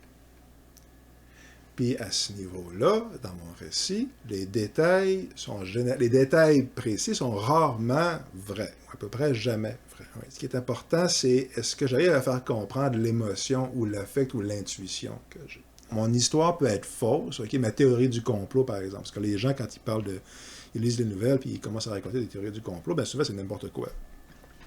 C'est absolument n'importe quoi, parce que les détails ne sont pas vrais. Et l'intuition correspond quand même à, il y a quelque chose qui ne cloche pas ici. Fait que l'histoire qui est racontée est complètement fausse, puis Puis les gens la prennent pour quelque chose qui est vrai, mais la base de l'intuition, qui a fait que l'histoire a été racontée, puis le sentiment de trouble et d'angoisse, bien ça, c'est réel. Ça correspond à ce que la personne ressent. Puis très souvent, ça correspond à une intuition par rapport au monde extérieur. Mais c'est pour dire qu'encore une fois, c'est ça. Il y a une histoire qui est racontée, puis les détails sont pas vrais, objectivement, sont factuellement pas vrais, mais l'émotion est réelle. Ce que le vrai truc dans la vraie vie, qui lui est réel, me fait ressentir, cette émotion-là, je l'exprime réellement par mon récit. Puis l'être humain a besoin de ça. L'être humain a autant besoin de ça, sinon plus, que d'un récit rationnel. À l'origine, les gens expliquaient le monde avec la mythologie. Ben, la mythologie, c'est ça. C'est des récits, c'est des histoires. Puis l'autre côté de ça, c'est la raison puis le mental. Puis la raison et le mental, ça s'est développé beaucoup plus tard. Pour faire la version courte, on va prendre ici Aristote. Puis là, j'approche de la fin de mon interminable vidéo. Ben, Aristote dit, OK, comment est-ce qu'on fait pour réfléchir au monde? Comment est-ce qu'on fait pour utiliser notre mental puis arriver à des conclusions qui sont pas farfelues comme beaucoup de monde à l'époque des Grecs avait tendance à en produire. Des hypothèses qui tiennent pas trop la route. Puis bon, il n'y avait pas de laboratoire, il n'y avait pas de microscope, il n'y avait pas la technologie qu'on a aujourd'hui. Il essaie de comprendre la nature de la réalité, la physique, la météo, tous ces phénomènes-là, comment ça fonctionne. Ils ont juste leurs deux yeux, puis des appareils de géométrie, là, des instruments de géométrie. OK, comment est-ce qu'on fait juste avec ça pour essayer de comprendre qu'est-ce qui se passe? Puis éventuellement, notre ami Aristote, il se dit, bon, ben, OK, on a un mental, voici à peu près comment est-ce qu'il marche. Puis grosso modo, les découvertes d'Aristote sont encore valides aujourd'hui. Voici les catégories, à peu près, que Aristote nous propose. J'ai pris ça dans les topiques, donc qui fait partie de l'Organon, les traités de logique d'Aristote, donc au tout début. Selon Aristote, il y a deux types de syllogismes, il y a deux types de réflexion ou de proposition.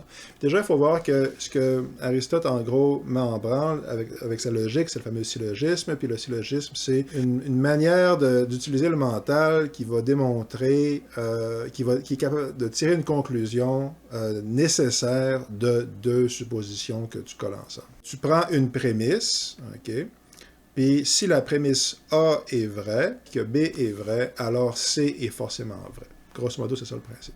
Puis tout ça repose sur la validité de la prémisse. OK, puis ça, ici, la validité de la prémisse, là, ma longue introduction jusqu'ici, là, c'est pour en venir grosso modo à ça, la validité de la prémisse. Okay. Nous, quand on voit Elon Musk, ces prémices nous apparaissent valides. Okay. On va aller sur Mars dans 5-10 ans, ça nous apparaît valide. Okay.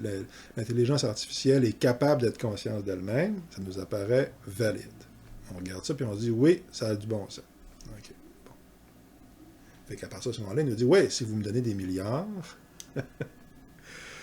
clairement, c'est ça. Dans 5 ans, c'est certain que tout le monde chez lui a un C3PO qui fonctionne, avec qui on va pouvoir discuter, n'est-ce pas? L'intelligence artificielle est possible, et la conscience est telle qu'on présume qu'il est dans la vie de tous les jours sans trop se poser de questions. Puis, ça c'est A, c'est notre prémisse A. Puis B, Elon Musk nous dit que si je lui donne 100 milliards de dollars, il va faire une machine qui est capable de distribuer ça aux êtres humains, n'est-ce pas, de cette conscience dont je présume que l'existence est valide en effet dans la prémisse A. Ben, A c'est ça, B si je donne 100 milliards à Elon Musk, C c'est forcément vrai, voici mon argent, monsieur Musk, n'est-ce pas? Mais tout ça repose donc, comme on dit, sur la validité de la prémisse. OK, comment est-ce qu'on détermine si une prémisse est valide? Ben, il y a deux niveaux de validité selon Aristote. Il y a les prémices qui sont vraies dans 100% des cas. Donc, ils sont vraies et certaines et indiscutables et absolues. Puis ça, il n'y en a pas 50 000. Hein. Il n'y en a pas une infinité. C'est relativement dur à trouver ça dans la vraie vie. Okay? Puis le principal exemple qu'il donne, c'est la géométrie. Les lois de géométrie sur les triangles, ça va tout le temps. T'sais, si vous avez dessiné votre triangle correctement, ben les calculs, des règles d'Euclide vont toujours s'appliquer. Vous allez toujours obtenir les résultats, puis vous allez toujours les reproduire de la même manière, parce que la prémisse des lois géométriques, qui sont encore une fois expliquées dans les traités de géométrie, même en Antiquité, ben les prémisses de base sont valides. Donc, elles ont été vérifiées et revérifiées, c'est vrai dans 100% des cas. Une prémisse vraie, ça doit avoir ce niveau-là. Okay? Ça prend ce niveau-là. Puis, il est possible, je mets entre parenthèses, il est possible d'avoir une bonne prémisse, puis une conclusion fausse. Okay? C'est ce que Aristote appelle un paralogisme.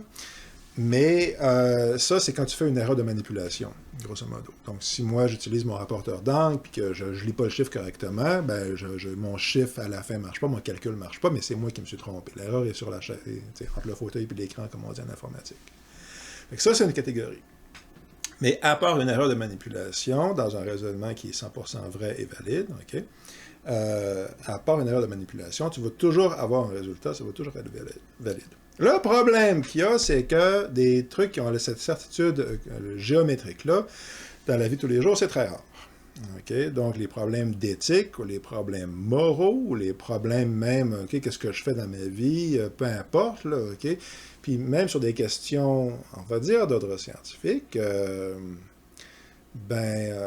c'est souvent loin d'être aussi certain que ça, là, même pour des trucs qu'on pense qu'ils le sont. Ce qu'il faut retenir ici, c'est que, par exemple, c'est ça, pour la plupart, l'écrasante majorité des cas, OK, même, soit il n'y a pas la certitude, ce qui est le plus fréquent, on n'a juste pas l'information, personne sur Terre a assez d'informations pour déterminer si la prémisse a le niveau de certitude d'une loi géométrique. C'est extrêmement rare. Encore une fois, c'est plutôt des trucs de type mathématique. Soit personne a la capacité, aucun être humain, soit il y en a qui l'ont, mais ils sont très peu nombreux. Okay? Puis il faut refaire les travaux soi-même, puis la plupart des gens n'ont pas le temps ou les moyens ou les compétences pour le faire. Okay? Puis dans ce temps-là, okay, quand j'ai pas quelque chose qui a une certitude au niveau géométrique, on a ce qu'on appelle une proposition avec un énoncé probable. Okay, le premier, c'est certain, le deuxième, c'est probable. Okay. Pour ce type d'énoncé probable-là, quand on a ça, on tombe dans ce que Aristote appelle la dialectique. Bon. Puis la dialectique, nous dit Aristote, c'est le processus d'échange entre deux personnes, où est-ce qu'en général, une personne va plaider le pour du sujet, puis l'autre va plaider le contre du sujet, OK? Puis on va discuter, puis on va essayer de voir, OK, selon notre énoncé le plus probable, qu'est-ce qui a le plus de chances d'être vrai ou d'être pas vrai? C'est à peu près ça le mécanisme. OK. Puis qu'est-ce qu'il appelle une prémisse probable, Aristote? Qu'est-ce qui rend une prémisse probable? OK? On touche au but, on est presque rendu là. OK? Eh bien, il donne quatre critères qui nous permettent, dans l'ordre, là, okay, du plus efficace au moins efficace, là, donc, les 4 critères qui nous permettent de déterminer si un énoncé est probable. Le premier, c'est qu'il est reçu de tous. Okay? C'est ce que tout le monde pense puis tout le monde croit. Est-ce que j'ai jamais fait cuire d'eau, là, okay, mettons là, que j'aurais jamais fait bouillir d'eau de ma vie, là, j'en ai déjà, je l'ai fait, je vous le confirme, là, mais, OK, t'as jamais fait bouillir d'eau de ta vie, puis là, tu demandes à quelqu'un, t'es la première fois en appartement, puis ta mère t'a pas montré, OK, comment est-ce qu'on fait? Puis là, puis là, tout le monde dit, OK, ben tu mets le rond, tu remplis de l'eau, tu le mets au maximum, puis quand il y a des bulles, ça veut dire que ça bout, ça veut dire que tu es à 100 degrés. Bon, OK, ça c'est ce que tu veux avoir. Ben, tu l'as peut-être jamais fait, tu l'as, mettons, jamais vu, mais tout le monde te dit que c'est ça, tu peux te fier à ça. Puis dans les faits, c'est vrai, OK? Mais si tu n'as pas l'unanimité, c'est la majorité des gens. Reçu par tous, reçu par la plupart. Okay? Il y a 3-4 personnes qui disent que pour faire bouillir de l'eau, il faut que tu la mettes au frigo, mais personne ne les croit parce que c'est un peu zouf, puis c'est ça, tu n'as pas besoin de les prendre au sérieux. OK, mettons. Ensuite de ça, si tu n'as pas ça, OK?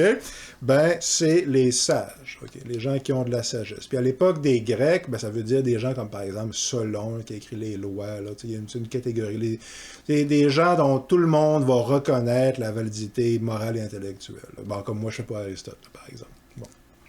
Puis ça, c'est important parce que, justement, si toi, tu as besoin de plaider quelque chose qui est contraire à ce que tout le monde croit, ben, c'est entre autres à ça que ça sert, ces différents arguments-là. Donc, c'est ça. Donc, moi, si je veux vous montrer que tout le monde a tort, essentiellement, ce qui est un peu mon propos, honnêtement, ben, j'ai recours à ce que je considère qui est un sage, en l'occurrence Aristote, puis je vous démontre mon truc. Puis, voilà. Donc, c'est à peu près ça. Puis, mais c'est un processus dialectique, vous remarquerez. C'est un processus d'échange et dialogue. J'en reparle dans un instant. Puis si j'arrive pas à avoir, si j'ai pas accès à un sage pour étayer mon propos que j'essaie de mettre de l'avant, ben là, je vais utiliser les plus notables et les plus illustres. Donc, genre, tel acteur de Hollywood le croit. Puis c'est farfelu, j'en conviendrai, vous en conviendrez, mais si je veux étayer mon opinion, puis je veux essayer de vous convaincre de quelque chose, puis j'ai pas la majorité, je dis quelque chose que la non-totalité des êtres humains croient. Okay? Je ne peux pas me fier à l'unanimité totale sur un sujet. Puis je ne peux même pas me fier à la majorité des sujets. Puis je ne peux même pas me fier à quelqu'un qui est sage ou qui a minimum de l'allure. Ben, je peux dire telle personne célèbre le dit, puis c'est ça. Puis c'est pas très fort comme argument, mais c'est le dernier qui me reste rendu là. Okay, je vais étayer mon propos, telle personne célèbre l'a fait, puis ça a un minimum de crédibilité, je peux m'en servir. Puis ça, c'est nos opinions probables. Ben, on remarque que le premier, puis le deuxième, c'est reçu par tous, puis reçu par la plupart. Puis reçu par tous, reçu par la plupart, ça veut dire que c'est ce que les gens croient en général. Okay, tout le monde croit ça, ou la plupart des gens croient ça. Puis on remarque encore une fois que c'est valide, ça. Okay, si tu mets de l'avant une théorie, OK, par exemple, la Lune est faite en fromage, OK, tu dis ça, ben, tout le monde, il y a très peu de gens qui croient que la Lune est faite en fromage, à peu près tout le monde va dire que la Lune est faite en roche, ben, à peu près tout le monde a raison là-dessus, voyez-vous. C'est le recours à un argument, à ce type d'argument-là, puis il est valide, là, OK, on voit encore une fois que c'est une bonne raison pour laquelle ça existe. Puis, qu'est-ce qu'on remarque en parenthèse, puis là j'ai presque fini, qu'est-ce qu'on remarque en parenthèse, c'est que quand les gens vous font la promotion de la valeur scientifique, du discours scientifique, puis de la méthode scientifique, okay, ce qu'ils sont en train de vous mettre de l'avant comme raisonnement, okay, c'est pas un syllogisme basé sur une prémisse vraie. Okay, si vous disent, c'est un argument basé sur, mettons pour les soucoupes volantes, quelqu'un va dire ça, okay, c'est pas scientifique les soucoupes volantes. Bon, ben, si moi j'en ai pas vu, ok, puis tout ce que j'ai, comme pour étayer mon propos, c'est ce que j'ai pas accès à des données brutes, puis certainement, est-ce que les soucoupes volantes existent, puis est-ce qu'ils viennent d'une autre planète, ça n'a pas un niveau de certitude de géométrie euclidienne. Okay? C'est pas un truc mathématique avec une certitude absolue du tout. Ça, c'est facile on se mettra d'accord assez facilement là-dessus. Bon. Ça fait que là, okay, si je veux convaincre les gens que... un sceptique, par exemple, un gars qui met de l'avant la méthode scientifique, ben, il peut me dire, oui, il est impossible que les gens qui ont vu des ovnis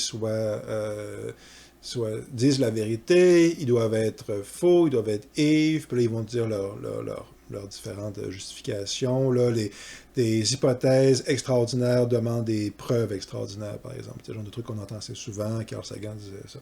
Bon, mais quand il est en train de faire ça, notre promoteur de science, OK, déjà, il est en train de faire appel à l'autorité. Quand il dit ça. Il n'est pas en train de faire la démonstration de la méthode scientifique. Il est en train de dire la méthode scientifique comme doctrine est supérieure et j'en veux pour preuve ce que les sages disent.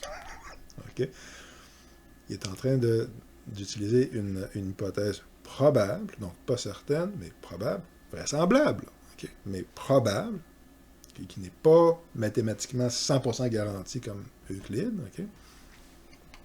Puis il est en train de détailler ça par un appel à l'autorité, puis un mélange de tout le monde est d'accord pour dire que la science est meilleure que les non-scientifiques, déjà, ça c'est un lieu commun, après tout le monde croit ça, et tel savant est une autorité, puis bon, etc., etc. Fait qu'il fait notre, c'est ça. En général, dans la vie de tous les jours, déjà, on remarquera que on pense qu'on est en train d'utiliser des raisonnements qui ont une valeur scientifique rigoureuse, mais ce n'est pas le cas. On est en train d'utiliser, de mettre de l'avant des propositions qui n'ont qu'une valeur probable. Okay? Elle peut être très probable, mais ça demeure probable. C'est pas une certitude. Okay? C'est une probabilité. Puis la nuance est importante parce que ta conclusion ne peut jamais être plus certaine que ta prémisse, essentiellement. Okay? Si ta prémisse est probable, il y a un doute, il n'est peut-être pas très élevé, mais il y a un doute, il y a une incertitude. Okay? En aucun cas, à la fin de ton raisonnement, okay, que tu as mis de l'avant, en aucun cas, tu peux dire « Et donc, ça prouve que j'ai raison à 100% avec une certitude totale et que tout le monde qui ne pense pas comme moi est un imbécile. Okay. » Puis ce type de raisonnement-là, il est extrêmement fréquent. Okay. Zizek, dont j'ai parlé tantôt, c'est exactement ça qu'il fait. Okay. Il met de l'avant des processus, des suppositions plus ou moins probables, pas tant que ça. Il fait référence à des sages, en l'occurrence Lacan, dont la sagesse est hautement discutable, si on est bien honnête. Mais mettons, OK?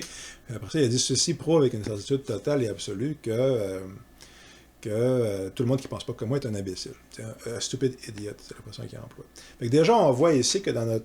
Comment est-ce qu'on tombe dans le piège idéologique? C'est une des deux causes. La première, c'est ça, c'est que on confond l'énoncé qui a une valeur de certitude totale et absolue, okay? L'énoncé logique qui a une valeur dont la prémisse est certaine. Okay? Puis ça, c'est des types d'énoncés logiques qui sont extrêmement rares, puis qu'on ne rencontre en général que dans des trucs mathématiques. Puis on confond ça à des énoncés qui ont une valeur probable. Puis plus ou moins probable, ben, ultimement, c'est souvent assez difficile à déterminer, en vérité, à quel point c'est probable, parce que est-ce que l'orientation sexuelle est génétique ou pas? Puis à quel point est-ce que ça affecte la personne? À quel point est-ce que c'est le code génétique qui produit le résultat? Puis à quel point est-ce que c'est un truc culturel ou pas?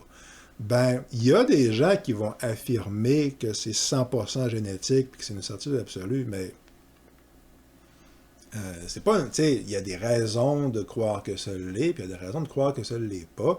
Puis quelqu'un qui t'affirme que c'est que ça, puis que c'est forcément certain que c'est ça, ben, quand ben même qu'il se basait sur 50 études, tu sais, ultimement, l'étude, à moins de tout refaire les 50 études toi-même, ce que tu peux pas faire, tu te bases sur une méthode, tu te bases sur quelque chose qui a une valeur, mais qui est à peu près jamais quelque chose de certain, parce qu'il y a trop de composantes, etc.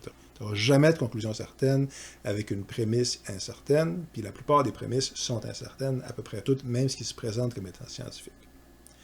Mais le cœur du truc, et là, c'est la fin, okay, de mon interminable laïus. C'est que, comme je disais tantôt, le premier critère là, okay, de ce que Aristote considère comme une opinion probable quand on parle avec les gens comme ça, puis qu'on veut mettre de l'avant nos idées, puis leur donner de la crédibilité. Ben, c'est reçu par tous. En gros, tout le monde le sait ou tout le monde le croit. Puis tout le monde le sait, ça veut dire tout le monde le croit. Grosso modo, on utilise les deux interchangeables, mais c'est justement assez significatif qu'on dise tout le monde le sait comme preuve. Okay? C'est ça qu'on est en train de faire quand on dit tout le monde sait ça. Okay? Puis des fois c'est vrai, des fois ça ne l'est pas. Mais le cœur ici, là, c'est que d'où est-ce que ça vient, cette croyance-là collective? Ça, c'est ma conclusion. Tout ça, c'est pour m'amener, c'est pour arriver vraiment ici. Là. Ben, c'est que vous vous souviendrez déjà qu'il y a deux manières d'interpréter le monde. Okay? Il y a deux outils qu'on utilise. Il y a l'outil rationnel, dont on fait la démonstration ici avec les types de logique. Puis déjà, on remarquera qu'on ne sait pas comment ça marche, clairement. Okay? Tout ce que je vous dis là par rapport à la logique, là, ils ne nous apprennent pas ça à l'école. Okay? Ils nous apprennent que la science, c'est vrai, puis si tu ne crois pas ça, c'est un imbécile, puis il n'y a rien, là. On n'est pas habitué à penser en termes de vraiment intégrer dans notre vie de tous les jours l'idée qu'un discours peut être basé sur des prémisses vraies ou probables, et que dans 99,9% des cas, même le savant le plus rigoureux ne fait que te présenter quelque chose qui est probable. Okay? C'est pas...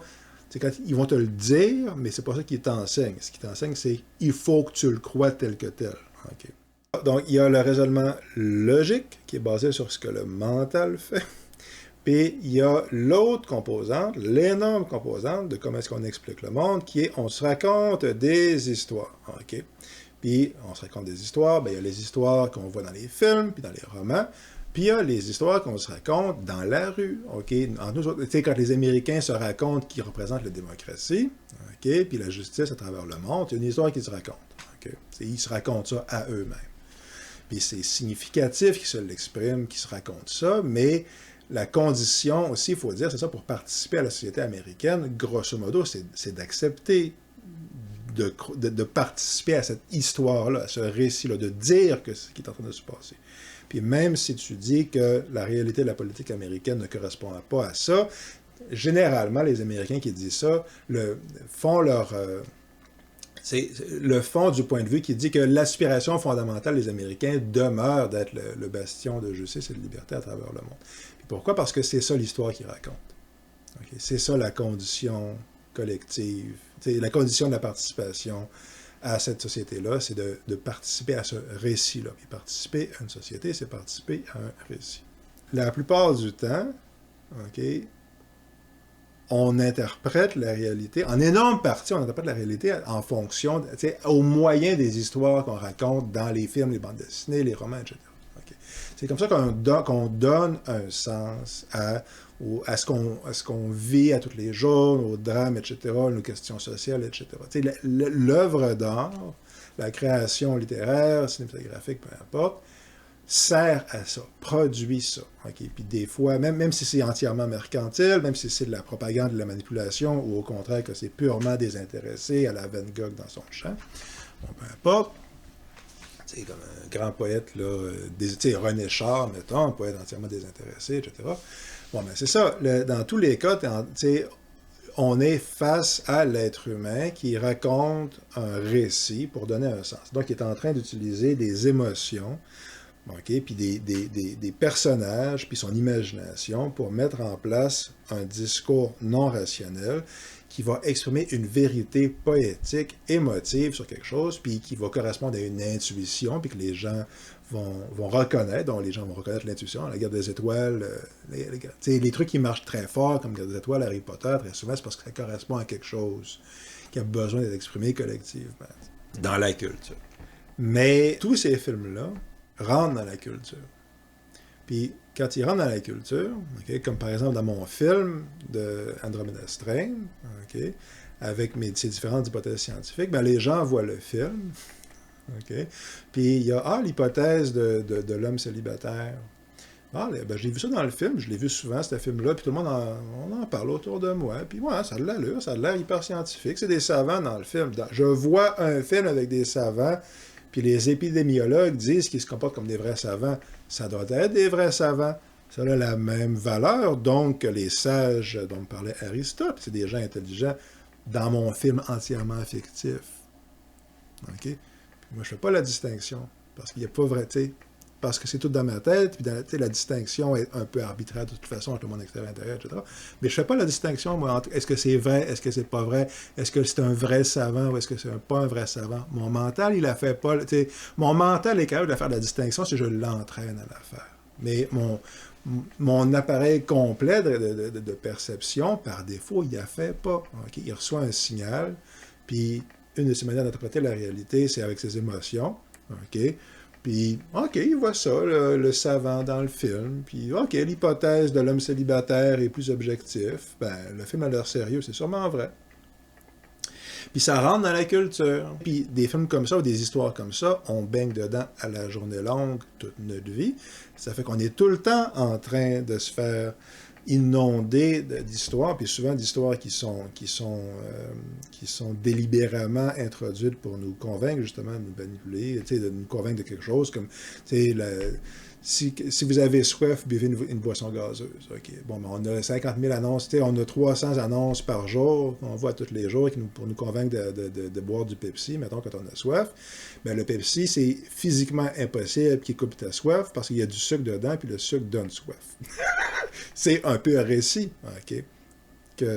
C'est narratif, ça, OK? Puis c'est un récit imaginaire qu'on a intégré, okay, dans notre psyché, okay, comme une vérité reçue par tous, que le Pepsi est capable de nous altérer, n'est-ce pas? Mais c'est pas vrai. C'est juste que je l'ai tellement vu, cette histoire-là, souvent, qu'elle a acquis une valeur de vérité. Ben, c'est ça. Dans Andromeda Strain, le truc avec l'hypothèse d'un homme célibataire, par exemple, mais aussi l'idée de cet ordinateur super intelligent, ok, qui est capable de parler, puis qui est capable de faire 1 million d'affaires, et donc que l'informatique est super puissante et bien plus avancée dans l'histoire qu'elle est dans la vraie vie, même aujourd'hui, n'est-ce pas? Ben, nous, on l'interprète comme étant quelque chose qui a la même valeur de vérité que, mettons, un discours rationnel, une étude scientifique, ou une valeur géométrique, quelque chose comme ça. On mélange la valeur de vérité poétique de ce que ça exprime avec la valeur, par exemple, de type géométrique dont je parlais, la valeur de vérité à ce niveau-là. Okay.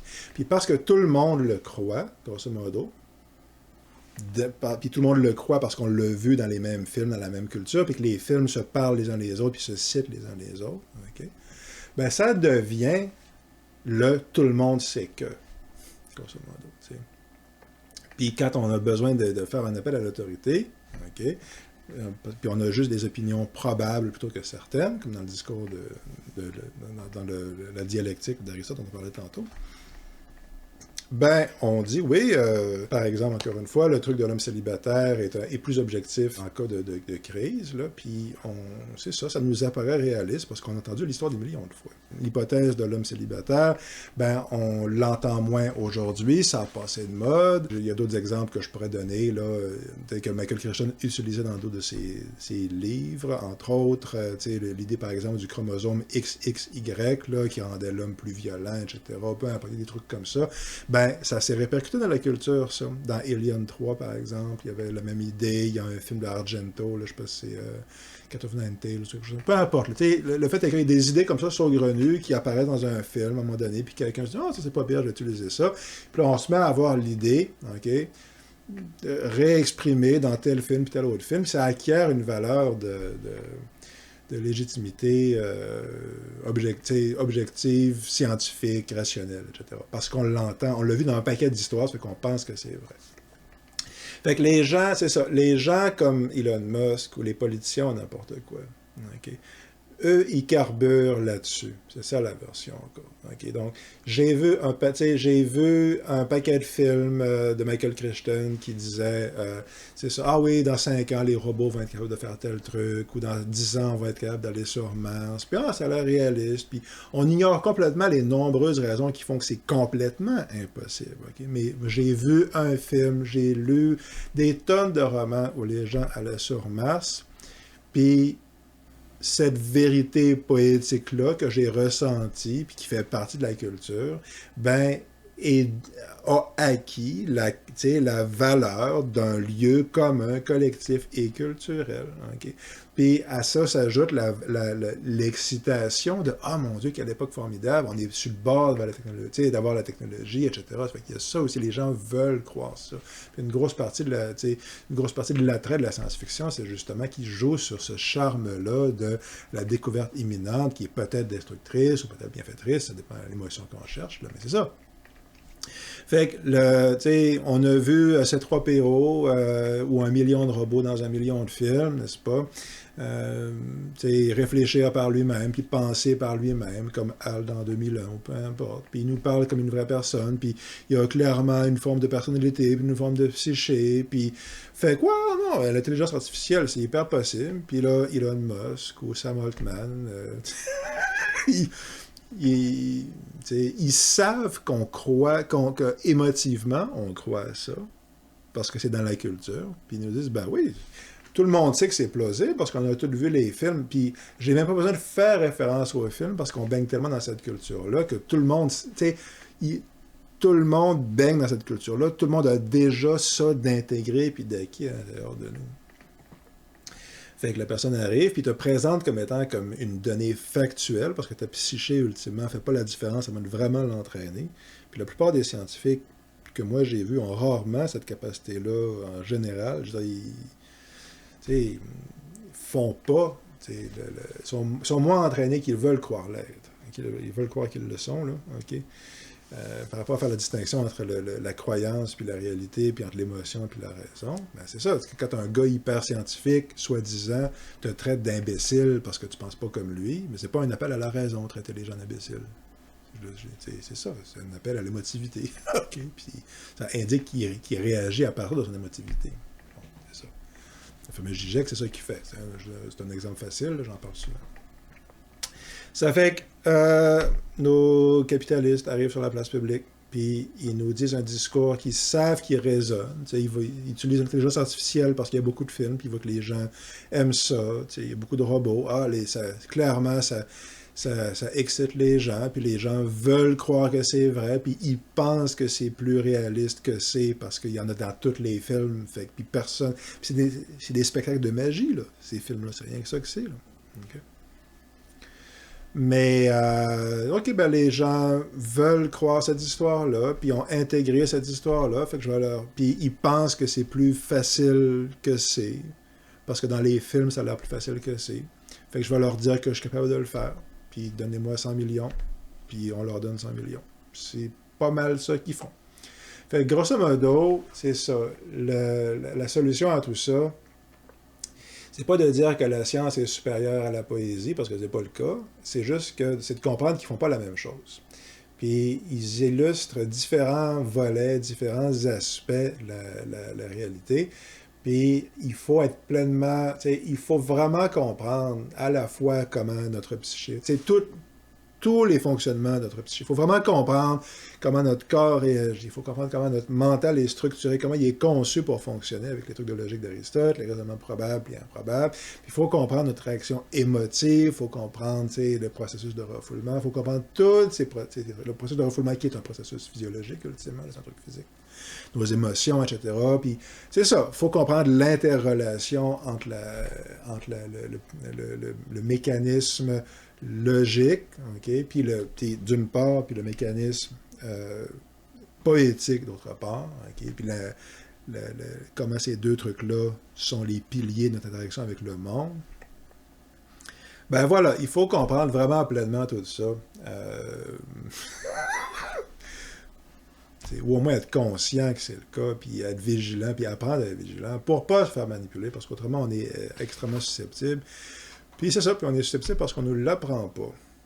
Voilà, susceptible à la manipulation. Alors voilà, c'est pas parce qu'on a vu une histoire racontée 1 million de fois que c'est factuellement vrai, puis c'est pas parce que quelqu'un joue un savant dans un film que ce qu'il dit est vrai, puis c'est pas parce qu'un politicien est sur une scène avec un gars avec un sarrau blanc que ce qu'il dit c'est vrai, puis etc., etc., etc., etc.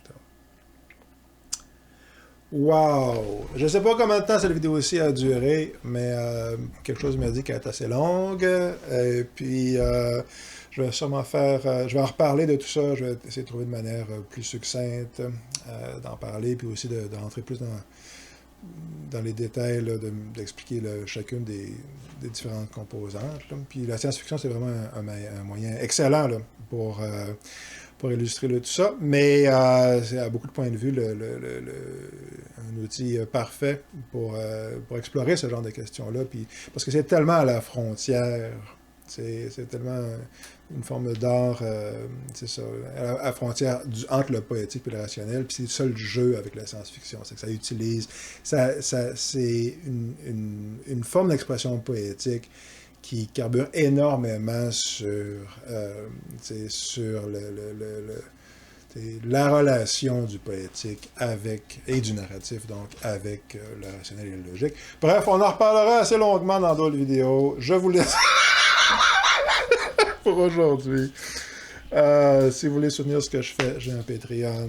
Je mettrai le lien dans la description. Puis en ce qui concerne Andromeda Strain, pourquoi c'est bon? Les images sont super belles, le scénario est malade mental.